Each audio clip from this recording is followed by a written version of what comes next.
여러분 어렸을 때 누군가 여러분에게 넌 커서 뭐가 될래? 꿈이 뭐야? 닮고 싶은 사람이 누구니라고 물었을 때 어떻게 대답하시겠습니까? 일부 예배 때 전도사님께 물어봤더니 저는 가수요. 그리고 또 다른 분한테 물어보니까 간호사인데 간호사는 아니었어요. 이렇게 대답하더라고요. 남자분들에게 보통 뭐 대통령, 장군, 경찰 뭐 이런 거 되고 군인 이런 거 되고 싶다고 대답할 겁니다.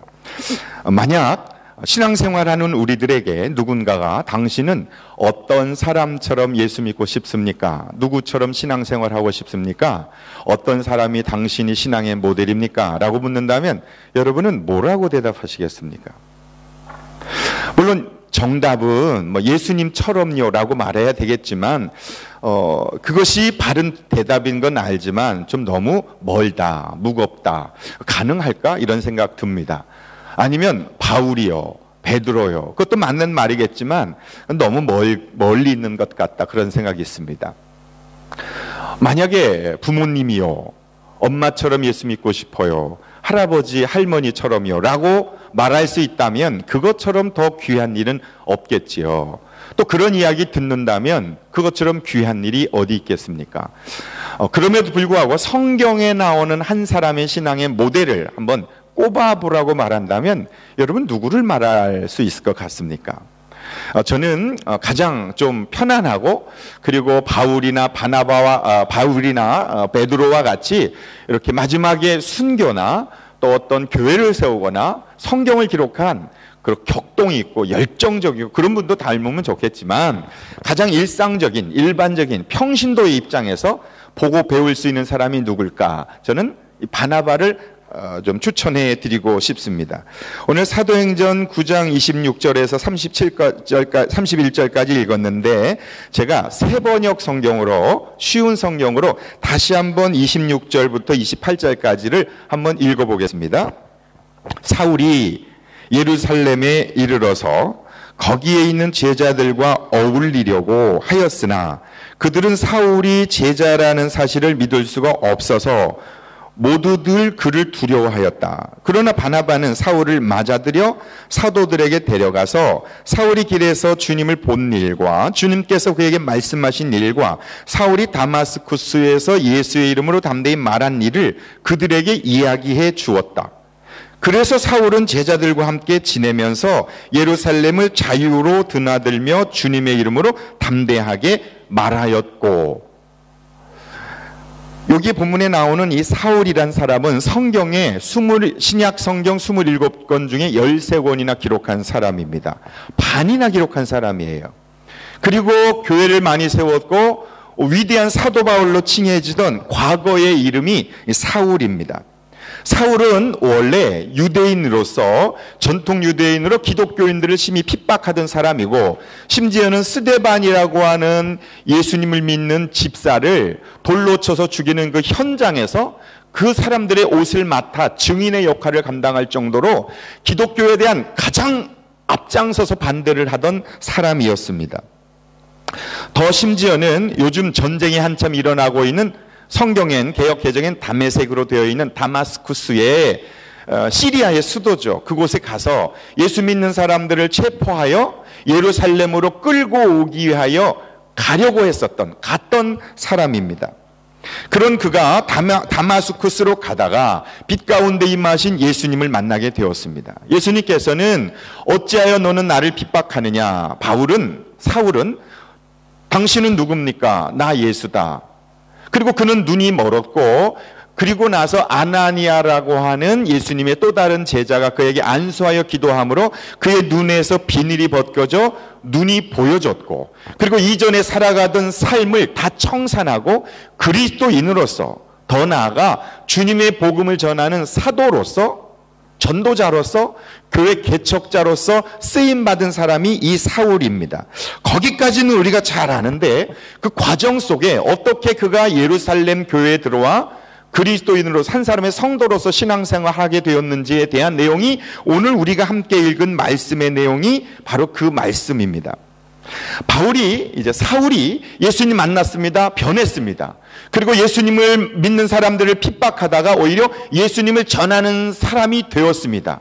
그리고 나서 최초의 교회인 예루살렘 교회로 찾아와 그 사도들, 예수님의 제자들과 함께 신앙생활하길 원하여 등록카드를 거기다 냈습니다.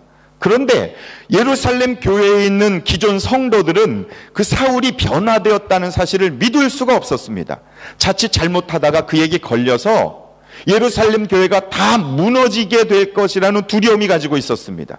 그래서 사울이 온 것을 믿지 못하고 거부하고 의심하고 아무도 그에게 가까이 가려 하지 않았습니다. 바로 그러한 상황 속에서 바나바라고 하는 사람이 그 새신자, 새교우인 바울에게, 사울에게 다가가서 그를 데리고 와 기존 성도들인 예수님의 제자들에게 소개시켜 줬고 예루살렘 교회에서 신앙생활을 할 수 있도록 도왔던 사람이 바로 바나바였다라고 지금 성경은 그렇게 기록을 하고 있습니다. 이 바나바가 한 일은 교회를 개척하거나 물론 나중에는 했지만 그러한 일을 한 것이 아니라 교회 처음 나온 사람을 어떻게 섬겼는가 하는 모습, 그 모습을 우리는 좀 배웠으면 좋겠다라는 거죠. 첫 번째, 바나바는 어떤 일을 우리에게 보여주고 있고 우리에게 어떻게 신앙생활을 할 것을 가르치고 있는가. 새신자 사울을 먼저 찾아갔다라는 것이죠. 26절에 이렇게 성경 기록합니다. 26절 보십시오. 제가 다시 한번 읽어보겠습니다. 개역 개정으로 읽어볼게요. 사울이 예루살렘에 가서 제자들을 사귀고자 하나 다 두려워하여 그가 제자됨을 믿지 않았다. 그러니까 우리말 성경에는 동일하게 제자라는 사실을 믿을 수 없어서 사람들을 두려워했다 이렇게 기록합니다. 왜 사람들은 교회 안에 있는 예수를 믿는다고 하는 사람들이 왜 사울을 두려워했을까? 그는 교회를 핍박했던 주동자였기 때문에 그렇습니다. 그 과거를 알고 있었기 때문에 지금 변화된 사울을 인정할 수 없었습니다. 그런데 바나바는 그에게 먼저 찾아가서 손을 내밀었습니다. 새 가족에 대한 관심을 가지고 있었습니다. 그리고 긍정적인 눈을 가지고 있었습니다. 바나바는 주님께서 자신들의 예루살렘 교회에 보내준 새신자를 멀리서 바라보며 저 사람 어떤 사람일까? 뭐 하는 사람일까? 나 저 사람 알아. 옛날에 이런 사람이었어. 저 사람이 이 교회 다녔었지. 이런 시각으로 바라보지 아니하고 다른 사람들은 다 그렇게 생각했지만 바나바만큼은 주님의 사랑으로 그에게 먼저 다가가 손을 내밀었다. 주님이 우리에게 다가와 손 내미신 것 같은 그 마음을 바나바를 통해 배울 수 있다라는 거죠. 두 번째로는요, 바나바는 교회 새로 들어온 사울을 찾아갈 뿐 아니라 맞아들였다. 우리말 성경엔 바나바는 사울을 맞아들여 웰컴했다는 거예요. 여기 맞아들인다라고 하는 말은 그냥 인사하며 안녕하세요, 오늘 처음 오셨죠? 반갑습니다. 그리고 지나간 게 아니라 내 마음으로 영접했다, 웰컴했다, 환영했다, 그런 뜻입니다. 인격적 만남을 갖기를 시작한 것이죠. 당시 예루살렘 교회에는 기존 성도들이 많았습니다. 그 기존 성도들은 자기들끼리만 예수를 믿고 유대 교회에서 개종한 기독교인들의 교회입니다. 훗날 예루살렘 교회는 없어졌습니다. 그러나 두 번째 세워진 안디옥 교회는 계속해서 이방인을 선교하는 교회로 쓰임받게 된 거죠. 이유는 뭘까요? 새로 들어온 사람들에 대해 환영하는, 웰컴하는 마음이 예루살렘 교회 성도들에겐 없었습니다. 그러나 바나바는 그들과는 전혀 다르게 멀리서 쳐다보지 않고 먼저 가서 손을 내밀고 뿐만 아니라 맞아들였고 환영했습니다. 예루살렘 교회 사람들은 두려워했고 거부했고 심지어 피했습니다. 그러나 바나바는 믿음과 사랑으로, 용서와 용납과 친절로, 신뢰로 맞아들였고 영적인 교제를 했다. 이것이 맞아들였다는 뜻입니다. 여러분, 인격적 교제를 하려면, 맞아들이려면 시간과 물질과 장소가 필요합니다. 그런 시간을 얼마를 가졌는지는 알 수가 없지만 바나바는 사울과 그런 시간을 가졌기 때문에 사울을 데리고 사도들에게 가서 소개시켜 줄 수 있었다. 많은 교회와 교인들은 자기도 모르는 사이에 새로운 사람들에 대하여 내가 그렇게 하는 것은 아니지만 자기도 모르는 사이에 무관심한 상황 속에 많이 빠져 있게 되는데 지금 예루살렘 교회가 그랬다라는 거죠. 세 번째, 바나바는 새신자 사울의 형편에 귀 기울여 들어주었어요. 형편을 귀 기울여 들어주었다. 그가 어떤 어려움에 있었고 어떻게 주님을 만났고 어떻게 주님께서 그에게 말씀하신 일을 바나바는 귀 기울여 들었고 그 내용을 사도들에게 가서 이야기해 줬어요. 27절 말씀을 보시면 그러나 바나바는 사울을 맞아들여 사도들에게로 데려가서 사울이 길에서 주님을 본 일, 그에게 말씀하신 일, 다마스쿠스에서 예수의 이름으로 담대히 말한 일을 그들에게 이야기해 주었다. 이야기해 주려면 무슨 말을 하는지를 들어야 하잖아요. 바나바는 그것이 얼마의 시간인지 모르지만 개인적인 시간을 내서 사울로부터 그런 이야기를 다 들었다. 간증을 들은 거죠. 바나바는 자신의 의견을 말하는 사람이 아니라 새 가족의 말을 귀 기울여 들어준 새 신자의 마음에 집중하는 사람이었습니다. 처음에 교회에 왔을 때, 아니 교회까지 생각하지 말고 이민 왔을 때 얼마나 힘들었어요. 저도 정말 그렇더라고요.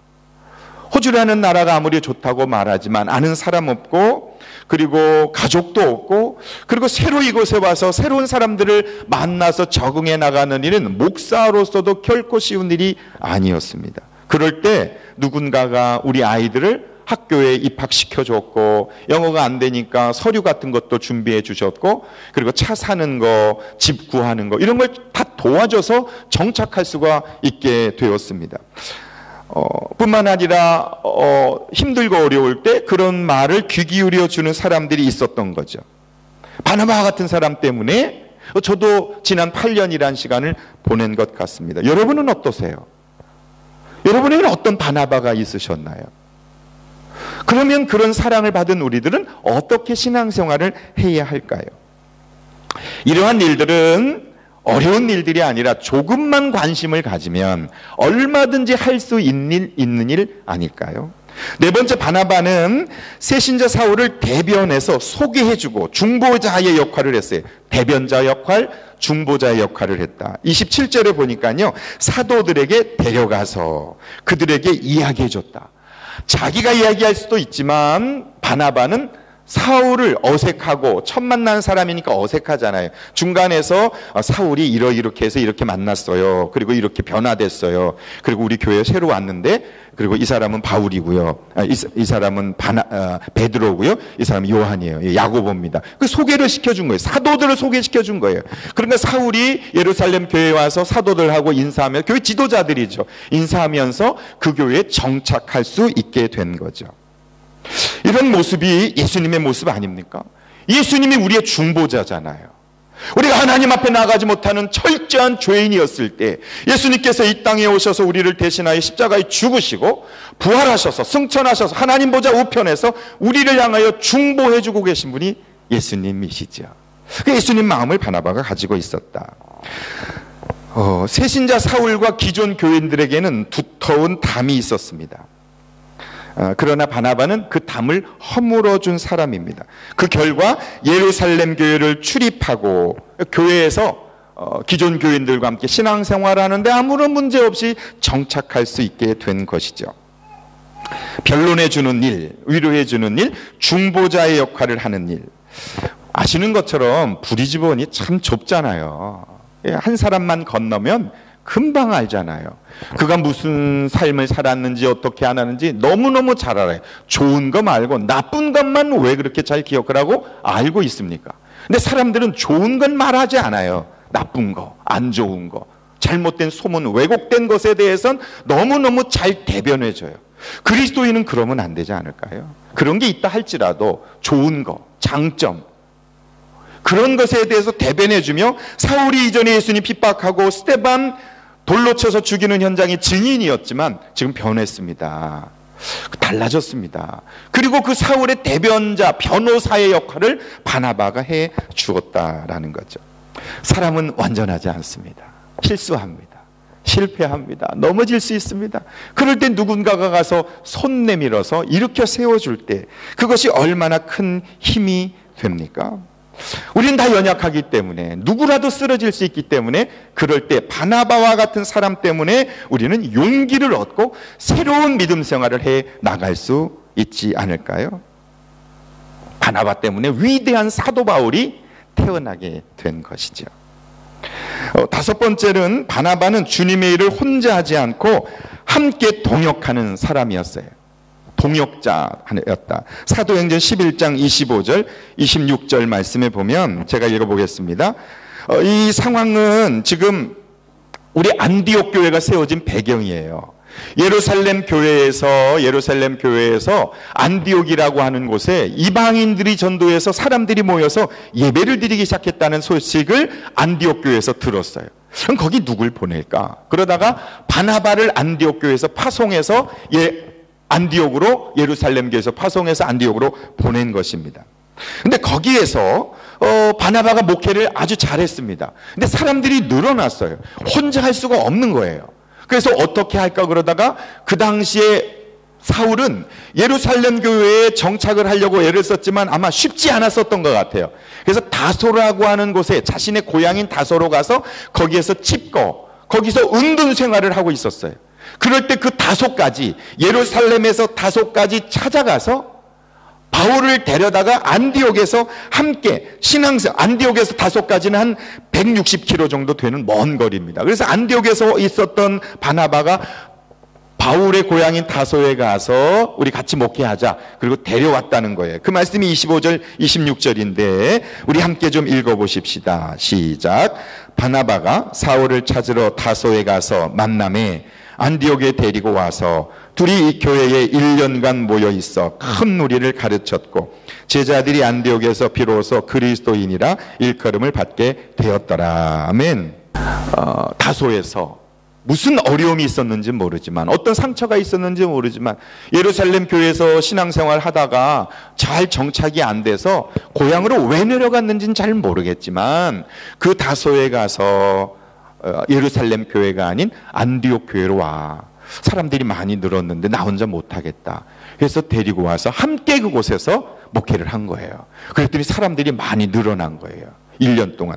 그리고 놀라운 일은 그 안디옥 교회에서 비로소 그리스도인이라고 하는 이름이 불려지기 시작했다는 역사적인 일이 안디옥에서 시작됐던 거죠. 우리 주변에는 다소에 가 있는 사람들이 많습니다. 교회에서 예수 믿다가 사람들 때문에, 목회자 때문에 상처받고 난 다시는 예루살렘 교회 안 다녀. 그리고 칩거하고 있는 사람들이 있다. 그들에게 찾아갈 수 있는 바나바가 필요하다라는 거죠. 가서 그와 함께 안디옥에 와서 함께 신앙생활했던 바나바 말이죠. 여섯 번째, 바나바는 위로하는 사람이었습니다. 위로자다. 사도행전 4장 36절에 보면 이런 말씀이 있어요. 구브로에서, 이 구브로는 지금의 키프로스 섬을 말합니다. 레위지파 사람이에요. 이름은 요셉이래요. 근데 사도들이 일컬어 그를 바나바라, 번역하면 위로의 아들, 그러니까 엔커레이지하는, 격려하고 다른 사람들 잘 응원하는 일을 잘한 사람이 요셉이요. 본명이 요셉입니다. 바나바는 별명입니다. 부모님으로부터 받은 이름보다 교회에서 성도들이 별명을 붙여준 거예요. 돕는 자, 헬퍼, 이런 이름이 바나바이죠.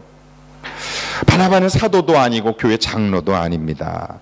그런데 초대교회에서 평신도에게 별명 붙여줬고 그 이름이 성경에 기록된 사람은 바나바가 유일한 거예요. 여러분, 꼭 목사만, 장로만 이런 일을 할 수 있는 것은 아니지 않는가. 마음만 있으면 누구라도 할 수 있다. 위로자의 사명을 감당한 거죠. 바나바는 영적으로 굉장히 성숙한 사람입니다. 사도행전 11장 24절에 보니까 바나바는 착한 사람이요, 성령과 믿음이 충만한 사람이라 이에 큰 무리가 죽게 더하여지더라. 그렇게 기록합니다. 착하다. 성경에 착하다라고 하는 착하다라고 하는 이 단어는요, 하나님의 성품을 말해요. 아가도스. 그래서 하나님의 성품을 닮은 사람에게 붙인 사람은 바나바가 유일해요. 좋은 사람이죠. 성령과 믿음이 충만했어요. 그랬더니 사람들이 바나바에게 더한 게 아니라 주님께 더했대요. 사람들은 나에게 사람들이 더해지기를 원하지만 성령과 믿음이 충만한 바나바는 주님께 사람이 더해지도록 했던 사람이다. 그렇게 성경은 기록합니다. 바나바는 긍정적인 사람입니다. 다른 사람들은 다 과거에 붙잡혀서 사울 그거 원래 그런 사람이야. 그 성격이 별로 안 좋아. 그리고 예수 믿는 사람들을 핍박했던 사람이야. 그거 알잖아. 돌로 쳐 죽일 때 거기서 증인했던 거. 다 과거에 사로잡혀 있었고, 제자들은 그 사울과 사귀기를 두려워했지만 바나바는 그리하지 않았어요. 과거에 매이지 않고 하나님의 눈을 가지고 긍정적 관점을 가지고 사울을 세워줬다라는 거죠. 주님께서는 우리에게 원수를 사랑하라 말씀하시는데 예루살렘 교회는 아직도 그런 부분이 부족했던 것 같아요. 그래서 바나바를 통해 그런 사울을 교회 안으로 인도해 낸 것 같습니다. 사랑하는 여러분, 우리가 무엇에 대해서 비난하고 판단하는 일은 세상 사람들도 얼마든지 할 수 있습니다. 그러나 바나바는 부족해 보이는 그것을 보지 않고 장점을 보았다. 그런 모습이 우리가 닮아야 할 부분 아닐까요? 교회를 볼 때도 그래요. 사람을 볼 때도 그래요. 우리 학교 강당에서 예배당이 일단 아니잖아요. 부정적으로 보려면 얼마나 부정적이 많습니까? 성가대도 없고 또 십자가도 없고 의자도 내놨다 드러났다 해야 되고, 이렇게 보면 100가지도 넘겠죠. 그러나 긍정적 눈으로 보자면 얼마나 많은 부분들이 있을까요? 많은 교회들이 그 예배당을 관리하는데 굉장히 많은 돈을 쓰잖아요. 근데 우리는 주일에 4시간을 쓰고 그리고 나서 학교가 관리해 주잖아요. 학교가.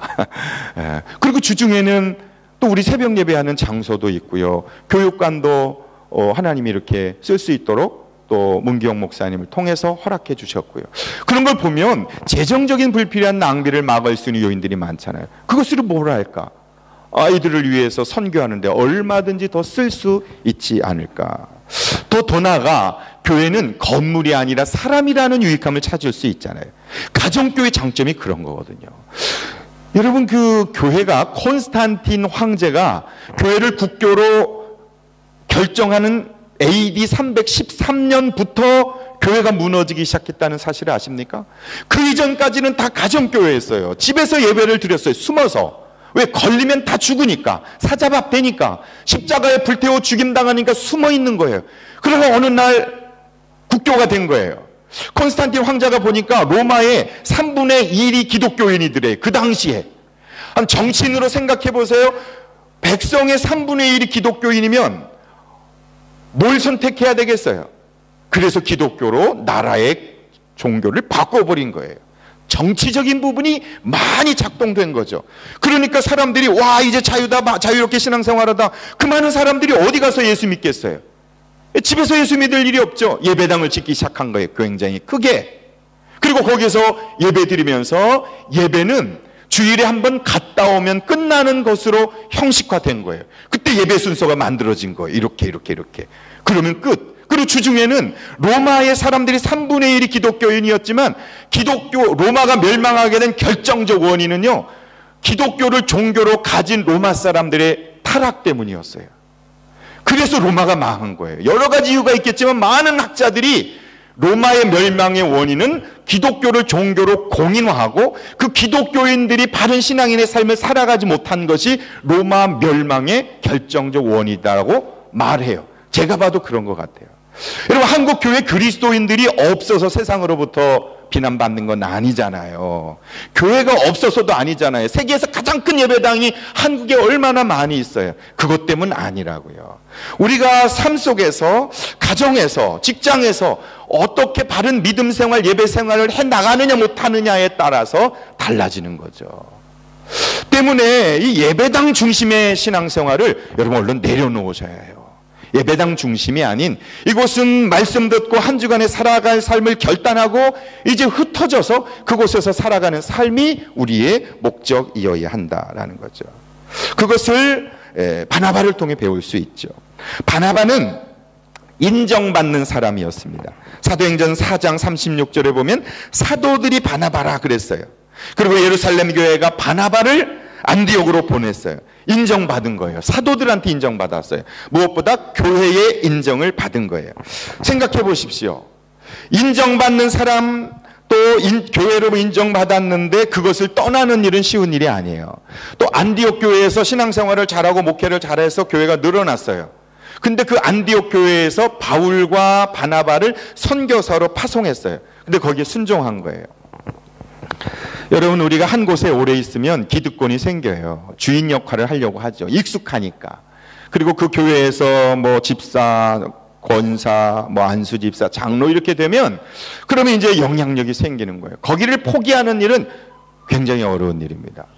그러나 바나바는 그렇게 하지 않았고 자기의 많은 수고와 애씀을 통해서 큰 교회로 성장한 안디옥 교회에서 성령의 이끄심을 따라 선교사로 부름받았을 때 순종하며 떠났다. 교회 임명에 그는 순종했다라는 것이죠.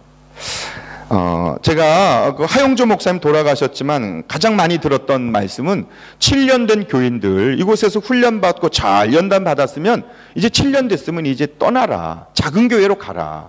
여기 자꾸 오래 있으면 주인 된다. 주인 되면 주님을 못 섬긴다. 내 인생의 주인이 내가 되면 하나님 의지하지 않는다. 그래서 새로운 환경으로 갈 때, 익숙하지 않은 곳으로 갈 때 긴장하게 되고 겸손하게 되고 그리고 더 주님을 섬길 수 있다. 이런 얘기 참 많이 말씀하셨어요.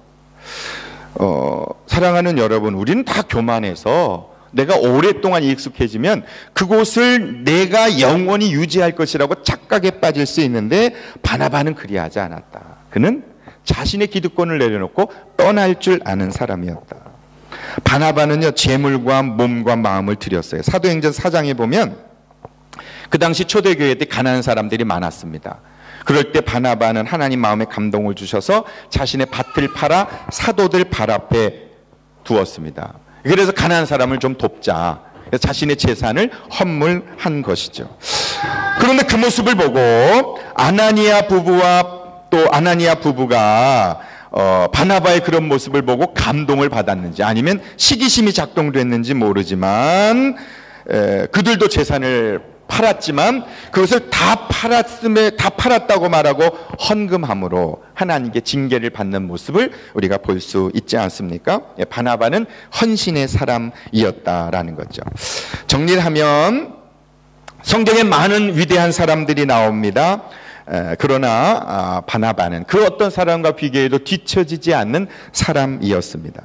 교회를 연구하는 학자들의 말에 의하면은요, 50명인 교회는 1년에 50명 정도가 온대요. 30명인 교회는요 1년에 한 30명 정도가 온대요. 그러니까 500명인 교회는요 1년에 한 500명 정도의 새신자가 온대요. 평균 그렇다는 거죠. 그게 맞는 것 같아요. 그런데 그 수가 부응하지 않는데요. 그냥 50명이고 그냥 30명이다. 이유는 뭔지 아세요? 그 교회에 있는 기존 성도들 때문에 하나님이 보내주신 30명과 50명이 그 교회에 정착하지 못한다. 새 가족이 그 교회에 들어왔을 때 떠나는 이유는 그 새 가족을 대하는 기존 성도들의 태도 때문이라는 거죠. 예루살렘 교회와 같은 마음을 갖는 것이죠. 그것이 그 교회의 분위기가 되는 거예요. 구체적으로 두 가지가 지적되는데, 첫 번째 새신자가 정착하지 못하는 이유는요, 동질적 응집 현상. 어려운 말이지만 같은 사람끼리 모이는 거예요. 끼리끼리 문화.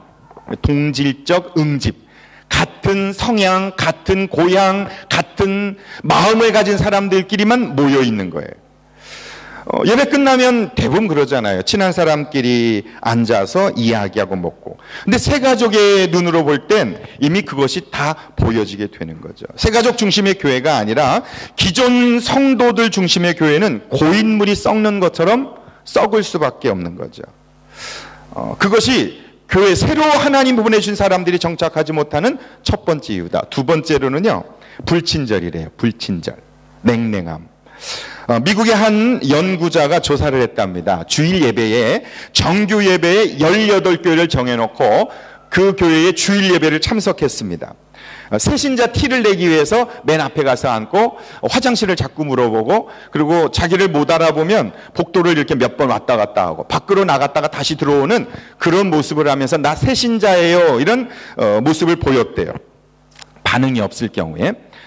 그러면서 채점표를 가지고 채점을 했습니다. 첫 번째, 환영하는 미소를 보이면 10점, 인사를 하면 10점, 그 기존 성도가 자기 이름을 소개하면 100점, 그리고 다시 교회 출석을 초청하면 200점, 다른 교인을 소개해주면 1000점. 1000점.